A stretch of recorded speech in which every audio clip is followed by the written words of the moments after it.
Member for West Vancouver Capilano. Thank you, Mr. Speaker. Every day we see the terrible consequence of people with severe mental health and addiction issues not receiving the help that they desperately need. The Riverview lands have long been recognized as a potential site for healing.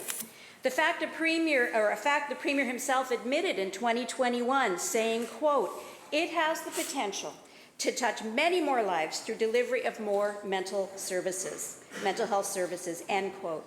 Yet, 2 years have now passed and BC Housing has now shockingly confirmed that there are zero plans to realize that potential. In fact, without any public notice, work on Riverview abruptly stopped in January, and there isn't even a timeline for resuming work. Riverview is stalled. BC Housing is a complete disaster.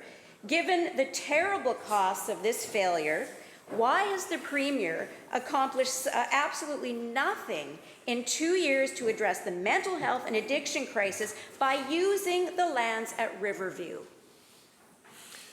Government House Leader. Thank you, Honourable Speaker. There are so many things in that statement that are factually incorrect, Honourable Speaker. I don't know where to start.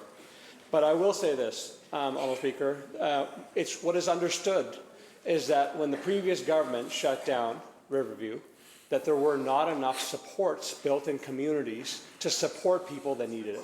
That, Honourable Speaker, is a fact. Honourable Speaker, we are right now in discussions with quick elimination.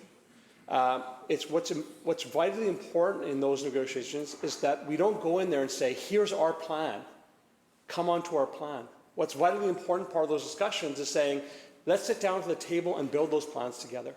And so the interview perhaps the member is talking about, I had made that clear to the member, to the reporter as well, that we are in conversations with the quick elimination. We're in conversations with them about what the future of that site can look like. They are in an election right now. That's why there's a pause, because we want to let their election process happen. Once the election process is over, we will continue that conversation.